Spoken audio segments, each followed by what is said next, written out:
Saat kita bangun dari tidur, kemudian kita memanjatkan doa pujian syukur kita kepada Allah Subhanahu wa taala. Ketika kita tidur tadi adalah sesungguhnya separuh daripada kematian. Banyak orang itu satu bangun lagi. Alhamdulillah kita bangun dalam keadaan sehat walafiat dan utamanya adalah dalam keadaan iman. Alhamdulillah. Dan kita selalu mohon kepada Allah, minta kepada Allah agar nikmat ini diberikan kepada kita sampai akhir daripada usia kita.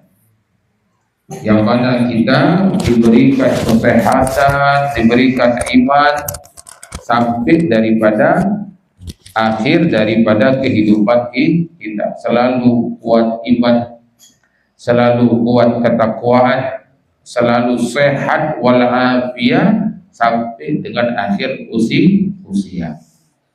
Jadi sampai akhir usia kita masih baca hadir majelis ilmu.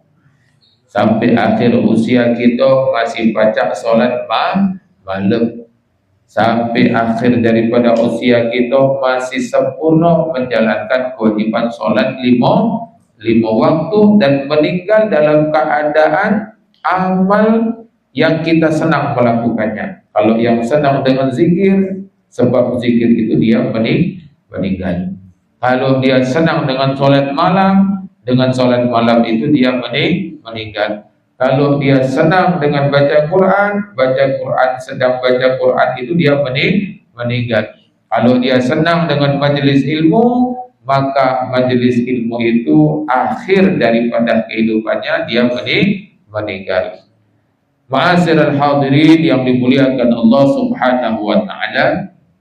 Kemudian tidak lupa selalu kita berkirim salam dan salawat kepada Nabi kita Muhammad sallallahu alaihi wasallam. Rasul kita, Nabi kita, panutan kita, kecintaan kita yang menyatukan hati-hati kita. Ya, hati kita berselisih disatukan dengan sebab cinta kepada Rasulullah sallallahu alaihi wasallam. Mudah-mudahan kita ini senantiasa diberikan kekuatan oleh Allah Subhanahu wa taala untuk menghidupkan sunnah-sunnah Nabi Muhammad sallallahu alaihi wasallam.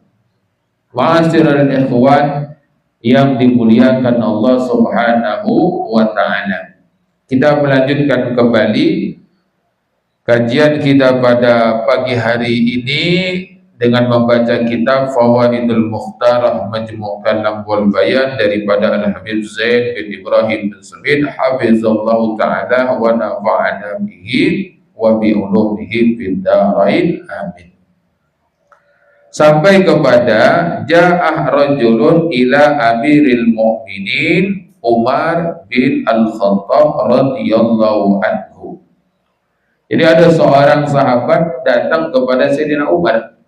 Ya, ceritanya ini, ya, beliau datang kepada Amirul Mukminin Sayyidina Umar bin Al-Khattab radhiyallahu anhu. Yashku lahu, ya, yang mengadu kepada Sayyidina Umar ibn Khattab lahu su'u muamalati zaujatihi, yang mana dia punya istri muamalahnya itu buruk, perangainya itu buruk. Jadi mendatangi Sayyidina Umar ibn Khattab minta pendapat, minta solusi. Falamma jalasa fi majlisi Amiril Mu'minin wajadah Umar radhiyallahu anhu ghadbanan min zaujatihi. Tatkala telah duduk di tempat duduknya daripada rumah Sayyidina Amiril Mu'minin Sayyidina Umar ibn Khattab, wajada Umar radhiyallahu anhu ghadbanan min zaujatihi, mendapati Sayyidina Umar ibn Khattab itu sedang dimarahi oleh istrinya. Nah, ini. Ya, Sayyidina Umar, siapa yang tidak kenal dengan apa? Dengan syaja'ahnya, ya, dengan ketegasannya, dengan keberaniannya.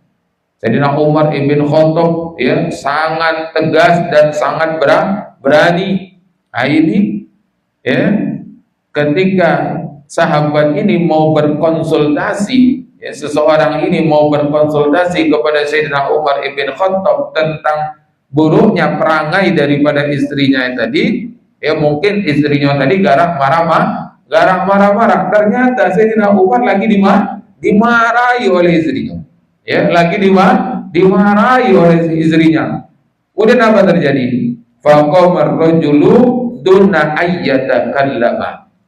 Akhirnya si laki-laki ini berdiri tanpa lagi berbicara kepada Sayyidina Umar ibn Khattab.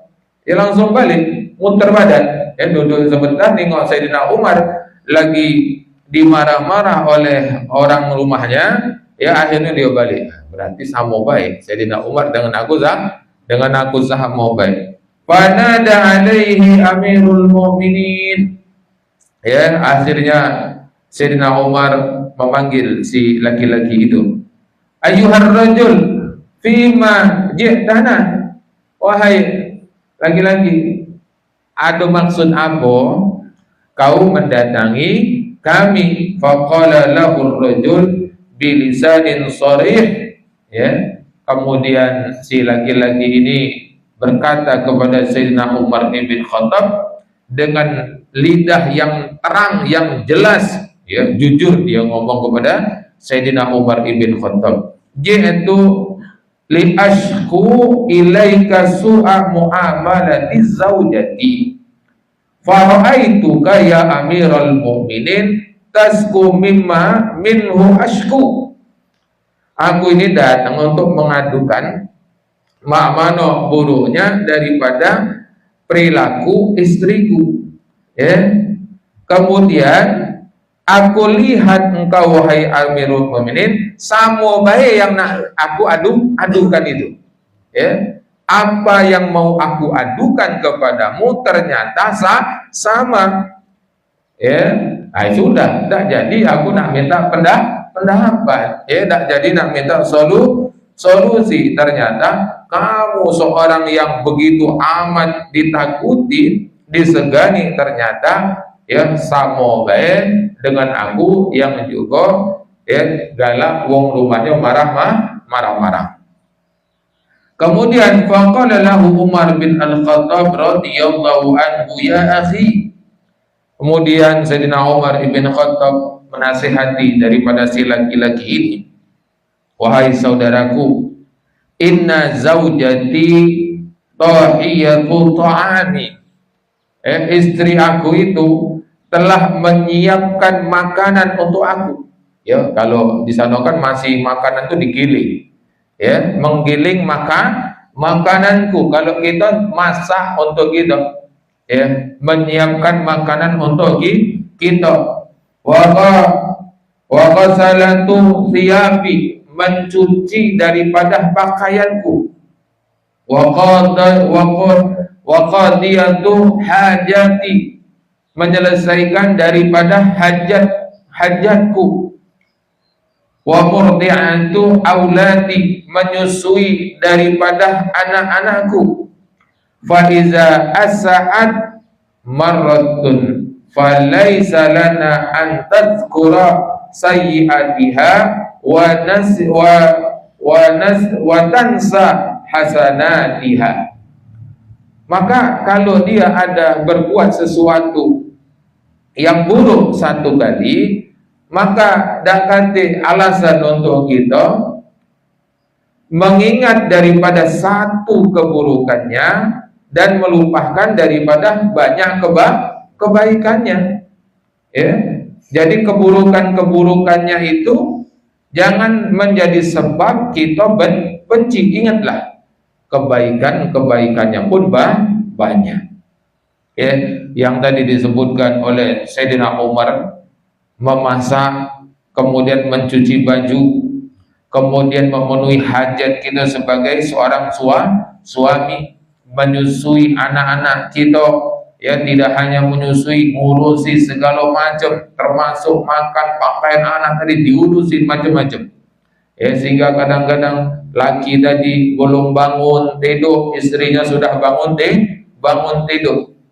Ya, dengan seabrek daripada pekerjaan rumah tangga. Jadi jangan kita kira pekerjaan rumah tangga itu ringan, berat, luar biasa. Maka kadang-kadang pula istri tadi sampai bantu, ya, untuk ekonomi daripada keluarga dengan seabrek pekerjaan rumah tangga, terlibat pula dengan pekerjaan daripada kita sebagai suami untuk mencari nafkah. Kemudian kita berlaku tidak baik. Itu kan tidak adil. Itu tidak adil. Jadi bagaimana kita membangun muamalah tadi, yang dilihat adalah bukan kekurangan, yang dilihat adalah kebaikan. Karena kebaikan itu adalah menjadi perekat kita. Sedangkan kekurangan itu adalah harusnya kita anggap tidak ada. Sebab kita punya kekurangan. Orang rumah punya kekurangan. Jadi jangan sampai melihat hal kekurangan itu sebagai sebab untuk kita tidak suka.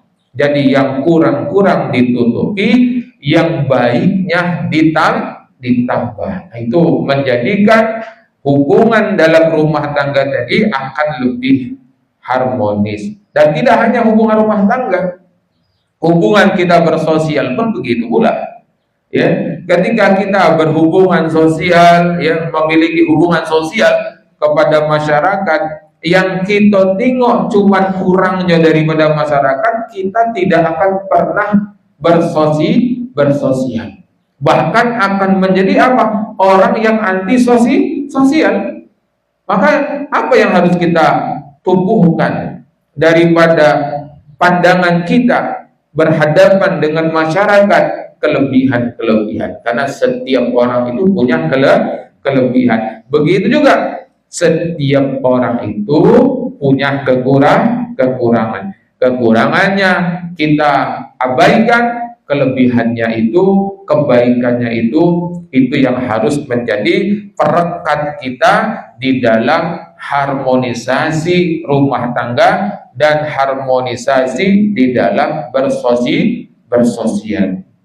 Ma'asyiral ikhwan yang dimuliakan Allah Subhanahu wa ta'ala.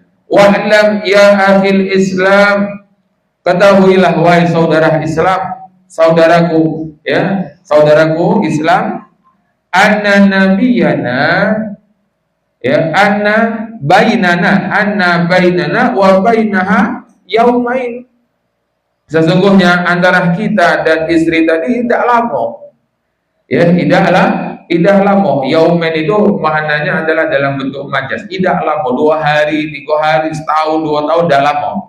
Ya, pasti akan ada masanya berpisah, ya, dengan suaminya meninggal duluan atau istrinya yang meninggal duluan. Maka dikatakan oleh Sayyidina Umar ibn Khattab, imma anta muta fatastarihu minha wa imma anta muta hiya fatastarihu minna.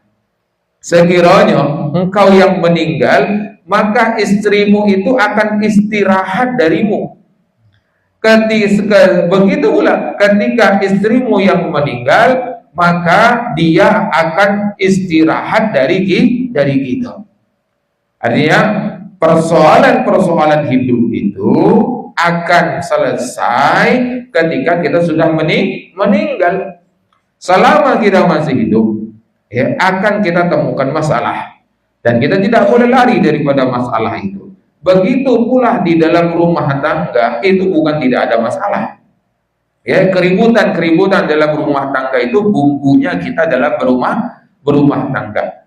Ya, kecemburuan dalam rumah tangga itu sesuatu yang alami.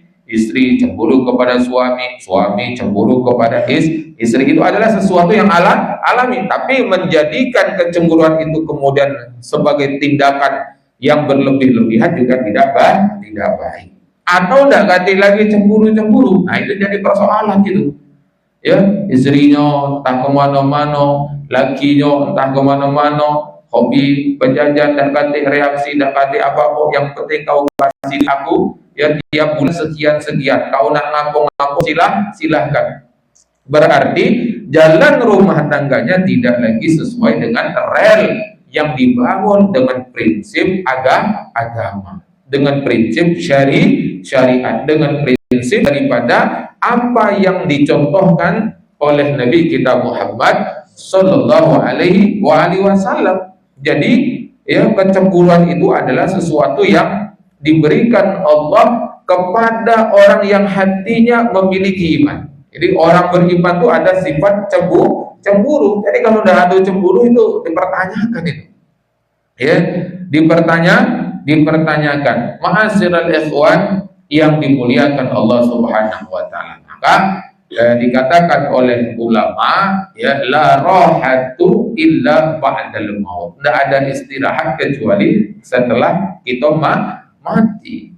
Setelah kita dah ganti lagi di wujud dunia, ya sudah habis masalah dunianya, ya hirup pikuk daripada dunianya. Tapi ketika sudah di akhirat, lain lagi ceritanya, adalah persoalan akhirat. Artinya kalau kita menemukan satu persoalan, jangan kita jadikan persoalan itu sesuatu yang kita lari.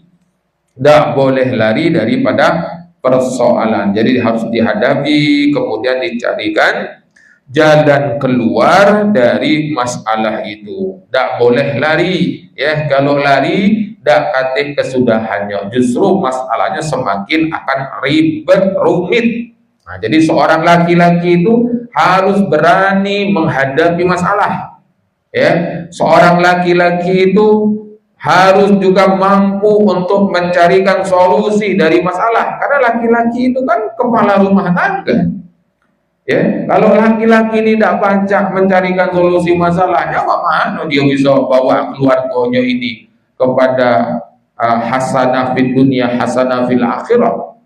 Bahagia dunia, bahagia akhirat. Harus bisa menghadapi masalah dan mencari solusi daripada masalah. Kalau tidak ketemu juga, kita punya ada namanya tempat bermusyawarah. Ya, siapa tempat bermusyawarah kita? Yang kepada orang yang kita tuakan. Maka tua-tua itu, orang yang dituakan itu adalah unsur penting di dalam apa? Di dalam kita berumah tangga, di dalam kita bermasyarakat. Jadi jangan ganti dalam satu keluarga besar kita itu, jangan ganti uang yang dituakan. Ini penting ini. Kalau ganti orang yang dituakan dalam keluarga besar, maka ini masalah tidak akan pernah ada kesudahannya. Ya, masalah yang kecil jadi besar, yang besar tambah besar. Jadi harus ada uang yang dituakan dalam satu rumpun keluarga besar. Karena ini yang sudah mulai ditinggalkan oleh orang-orang sekarang. Ya, rumpun keluarga, padahal kita sudah diberikan tradisi orang Indonesia ini. Ya, setiap ada suku itu ada ketuanya, setiap ada keluarga besar itu ada ketuanya, ada yang ditua-tuakan. Ya, ada yang dijadikan tempat dia itu sebagai rujukan yang memberikan suluh terhadap masalah. Nah, orang sekarang tidak ada lagi.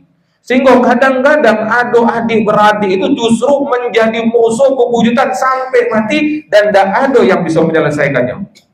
Nauzubillah min dzalik. Kenapa? Karena memang tidak lagi ada yang ditua-tuakan. Sehingga masalah tadi merasa sudah saling merasa paling hebat galau, akhirnya tidak titik temu. Jadi penting ini Bapak Ibu yang dimuliakan Allah Subhanahu wa ta'ala, bagaimana keluarga tadi ada yang ditua-tuakan, yang mana ketika yang ini ditua-tuakan menjadi tempat kembalinya, tempat marjahnya, tempat untuk mencari solusi untuk memecahkan daripada masalah. Jadi musyawarah itu adalah bagian daripada solusi masalah kalau kita mendapatkan masalah. Nah, jadi dari kisah Sayyidina Umar ini kita belajar tentang bagaimana perilaku perempuan itu, pelaku istri itu adalah sesuatu yang natural, sesuatu yang alami. Karena beban yang mereka pikul itu bukan beban yang ringan, beban yang berat. Apalagi ditambah dengan beban-beban lain, itu sungguh berat. Maka penting kita untuk bersikap bersikap lapang dada,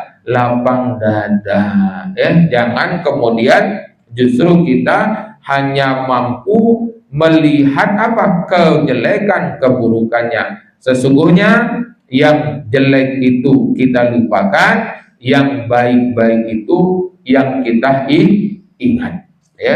Kembali lagi, setiap masalah adalah pentingnya dicarikan solusi. Kemudian setiap manusia itu ada kekurangan dan ada kelebihannya.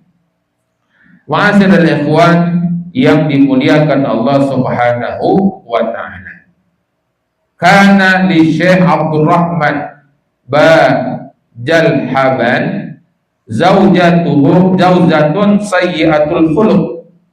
Adalah Syekh Abdurrahman Bajalhaban memiliki istri yang perangainya buruk, ya. Wa tarakaha marratan wa kharaja ila ghayrati wa wajada fiha rajulaini fa talaba sahibatahuma fa ajabahu bi syarti an yuhayyi'a kullu wahidin minhum ta'aman bi naubah fawafaqa.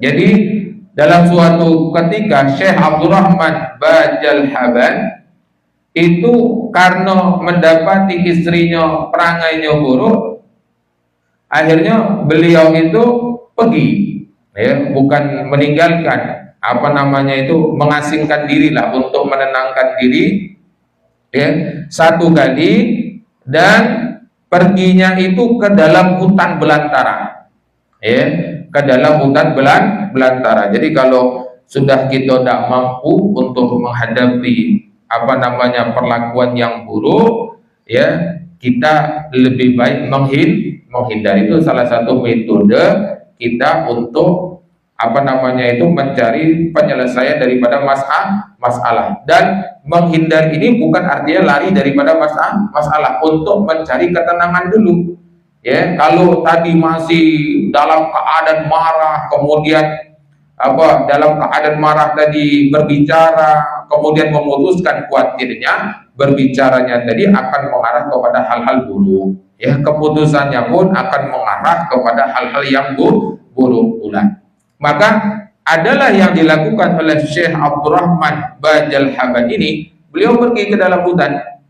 Kemudian ketika di dalam hutan tadi mendapati ada dua orang, ya, dua orang. Maka meminta kepada dua orang ini untuk menemaninya. Fa'ajabahu, maka keduanya tadi, ya, memenuhi permintaan daripada Syekh Abdurrahman Bajalhaban tadi. Bisyarati, dengan satu syarat, ayyuhayyi'ah kulla wahidin minhum ta'aman bin naubati. Ya, setiap seorang ini nanti menyiapkan makanan, ya, untuk mereka secara bergantian. Fawafaqo, kemudian sepakat, ya, sepakat. Wa indama ja'atin naubatu ilaihima shalla kullu wahidin minhuma wada'a. Ini seperti cerita ada tiga orang yang masuk ke dalam gua tadi, kemudian tawassul, kemudian dapatlah pertolongan dari Allah, bergeser daripada batu yang menutupi pintu gua itu. Nah, akhirnya ini seperti inilah kira-kira. Jadi akhirnya dua orang ini mendapatkan giliran satu-satu. Kemudian setiapnya itu sholat, kemudian berdoa, minta hidangan, ya, langsung daripada Allah Subhanahu wa taala. Fa nazala ta'amu minas samai, maka turunlah hidangan daripada langit. Falamma ja'at an-naubatu ila syekh bajal haban tahayyara fa shalla wa da'a wa tawassala mimman tawassala bihi sahibahu. Giliran daripada Syekh Bajal Haban tadi bingung, ya, karena dua wong ini mustajab doanya tadi, ya, tawasulnya tadi mustajab. Hidangan dari langit itu turun ke giliran daripada Syekh Abdurrahman Bajal Haban tadi bingung, nah, ini dengan apa ini, ya, berdoanya tawasulnya dengan apa? Akhirnya dengan kebingungan beliau tadi sholat juga dan berdoa, wa tawassala mimman tawassala bi sahibahu, kemudian bertawasul dengan apa yang ditawasulkan oleh dua temannya tadi, ya, ya Allah, aku meminta kepadamu, ya, menghidangkan makanan daripada langit, ya, dengan tawasul aku sebagaimana tawasul dua temanku ini, ya, sebagaimana tawasul dua orang temanku ini. Faqala, ya, faja'a at-ta'amu minas samai aktsara min ta'ami sahibaihi, ya, turunlah hidangan dari langit tadi lebih banyak daripada dua kawannya ini. Wah, heran, oh, lebih banyak ini Syekh, ya, hidangannya itu lebih banyak daripada hidangan kita. Sehingga itu menjadi pertanyaan, fasa'alahu mimman tawassala, ya, keduanya ini nanya kepada Syekh, dengan siapa engkau bertawasul wahai Syekh? Faqala la ukhbira hatta tukhbirani mimman tawassaltu ma. Aku ini tidak akan ngasih tahu tawasul aku dengan siapa sampai kamu berdua ini nyebutkan tawasul, ya, tawasul kalian berdua. Akhirnya faqala, keduanya ngomong, tawassalna bi Abdurrahman Bajal Haban, kami berdua tawasul dengan Syekh Abdurrahman Bajal Haban, karena lahu maqamun indallah, karena beliau mendapatkan kedudukan di sisi Allah Subhanahu wa taala, li sabrihi ala su'i khuluqihi zaujatihi, oleh sebab buruknya perangai istrinya. Jadi siapa yang tahan menghadapi perangai istri bakal jadi wali, itu ya. Ya, jadi siapa yang tahan, ya, bisa ngadepin istri yang perangainya buruk, itu sabar, ya, sabar, ya, sabarnya dalam arti kata dengan sabar yang syar'i, sabar, dia tidak berlaku tidak baik, tidak nyerapahi, tidak ngato-ngatoi, atau bahkan sampai memukul, pokoknya sabar sembari juga menasihati, membina, mengajari dan segala macam, maka itu bisa menjadi sebab apa? Jadi wali dia, ya, sebagaimana makomnya Syekh Abdurrahman Bajal Haban ini, ya. Jadi kami berdua ini bertawasul dengan makomnya Syekh Abdurrahman Bajal Haban. Maka, ya, faraja Syekh ila zaujatihi, ya, kemudian Syekh kembali kepada istrinya, wa akhbaroha bil qissati, ya, kemudian mengabarkan tentang daripada cerita yang terjadi tadi. Fatabat min su'i qulubiha, maka Allah akhirnya bukakan pintu hati daripada istri Syekh Abdurrahman, akhirnya bertaubat dari buruknya perangai tadi. Nah, jadi ma'azaril ikhwan yang dimuliakan Allah Subhanahu wa taala, memang perlakuan buruk dari istri itu bagian daripada kehidupan. Dan berapa juga banyak kita laki-laki ini juga berperangai buruk. Di antara perangai buruk seorang suami itu apa? Membiarkan rumah tangga berjalan sendiri. Itu buruknya perangai daripada suami. Tidak menafkahi daripada anak istri. Itu perangai buruk daripada suami. Tidak membina daripada keluarga. Itu perangai buruk daripada suami. Ya, sampai ada satu istiadat dari Tahdimano. Seluruh pekerjaan itu dilakukan oleh istri. Seluruh pekerjaan itu dilakukan oleh istri. Suami duduk di rumah cuman melihara ayam. Jadi kalau di daerah itu, ya, ayam itu menjadi semacam permainan adat. Nah, yang begawi, yang nyuci, yang mengumpulkan kayu bakar, yang ngapung-ngapung, seluruhnya adalah perempuan. Yang kerja kuli itu adalah perempuan. Maka ini tidak bagus. Ya, ini bukan syariat daripada Islam.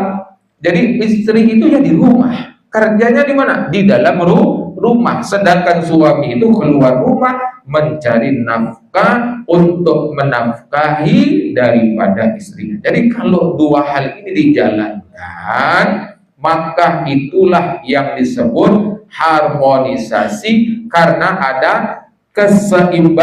keseimbangan pembagian tugas dan kewajiban. Jadi jangan lanang nyong males, nah ngandalkan galo-galo dengan wong rumah. Itu perangai buruk daripada seorang laki-laki. Dan mudah-mudahan kita tidak masuk bagian yang seperti itu. Kemudian fi khabari au azari, dalam satu hadis dikatakan, innal mu'mina ya'kulu bi syahwati ahlihi wal munafiqa ya'kulu ahluhu bi sahwatihi. Sesungguhnya orang beriman itu makannya itu dengan selera keluarganya, istrinya. Jadi seorang beriman selera makannya standar daripada istrinya. Nah, yang masak. Ya, jadi berikan delegasi tugas itu secara penuh. Tapi tidak masalah kalau sekali-sekali request, misalkan ya udah sekali-sekali masak kaliu jengkol, misalkan seperti itu kan. Ya, sekali-kali masak ini dan sesuai dengan pengennya gitu, tidak masalah. Tapi kalau dalam adatnya hari-hari, berikan delegasi tugas tadi, pelimpahan tugas tadi untuk memanau makanannya, apa yang dimasak, apa yang disiapkan adalah kepada istri. Yang disiapkan di pucuk meja itulah yang kita makan. Ya, termasuk sesuatu yang diperbolehkan kita berbohong tadi adalah apa? Menyenangkan hati istri. Misalkan tadi kurang garamnya, ya dia nanya, lemak tak kak? Oh lemak, masya Allah, luar biasa makanan ini. Nah, nambah-nambah aku makan. Itu adalah sesuatu yang diperbolehkan. Jangan pula jujur, kau dimasak, udah ganti rasa masakan ini. Nah, laju kecewa dia. Ya, jadi perempuan itu dipuji, ya, disenangkan hatinya dengan pujian, tapi pujian yang memang betul-betul ada dan tidak berlebih-lebihan. Wal munafiq, orang munafik, ya'kulu ahlahu, makan keluarganya tadi, istrinya tadi, bisyahwatihi, dengan keinginan dia, selera dia. Jadi menjadi orang yang otoriter. Mau lihat orang itu otoriter tidak, dilihat dari caranya makan. Ya, jadi kita dalam makan itu bisa menilai seorang. Orang itu makannya acak-acakan, gawinya pun acak-acakan. Orang itu makannya tuh gopo-gopo, ini orang gawinya pun nak cepet. Kalau dia makan tenang, rapi, bagus, tidak ada bersisa, ini orangnya berarti melakukan pekerjaan itu secara baik, secara tuntas. Kemudian kalau di rumahnya tadi aturan makan adalah aturan daripada suami, itu menunjukkan dia seorang yang otoriter.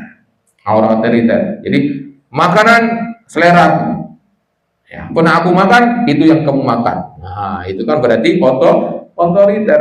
Maka otoriter di dalam hidangan makanan keluarga itu adalah perilakunya orang munafik. Orang beriman adalah seleranya mengikuti selera daripada istri, selera daripada keluarga. Apa yang sudah di pojok meja, itulah yang kita makan, kita nikmati sebagai bentuk apa? Berbaktinya istri kepada kita. Dan istri itu luar biasa. Ketika dia memasak daripada setiap makanan tadi, setiapnya daripada makanan tadi kita makan, kemudian kita gunakan untuk ibadah, mereka mendapatkan pahala. Sehingga amalan-amalan istri itu tidak perlu banyak-banyak. Ya, dalam hadis itu kan, iza sholat khamsaha, ya, wa shamat syahraha, wa hafizat farjaha, tadkhulul jannah min ayyi abwabi syi'ti. Kalau perempuan tuh sudah sholat 5 waktu, kemudian sudah puasa Ramadan, kemudian menjaga diri untuk tidak berselingkuh, maka ditawarkan kepada si perempuan ini, si istri ini, masuk surga dari pintu mana, Be? Itu. Jadi tidak banyak sebenarnya. Yang banyak itu tuntutannya kepada laki-laki. Karena apa? Kebaikan perempuan itu sudah dilakukan dengan apa? Hikmatnya dia kepada suami dan keluarga. Karena setiap makanan tadi yang kita makan tadi, kita bawa kepada ibadah, mereka mendapatkan kebaikan pahala itu pula. Jadi luar biasa. Maka daripada itu, ya, kita membangun tradisi mana kelenturan dari rumah tangga itu dimulai dari hal-hal yang kecil, ya, hal-hal yang paling mendasar, yaitu dalam makanan. Jadi makan itu memang nampak karakter orang itu seperti apa. Maka bagian daripada perilaku orang beriman tidak memaksakan seleranya harus, ya, menjadi selera keluarga. Itu jadi dia ikutlah kepada apa yang telah dimasak dan dibuat oleh istrinya. Wallahu a'lam bishawab. Mudah-mudahan memberikan manfaat kepada kita semuanya. Akhirul kalam, assalamualaikum warahmatullahi wabarakatuh. Ya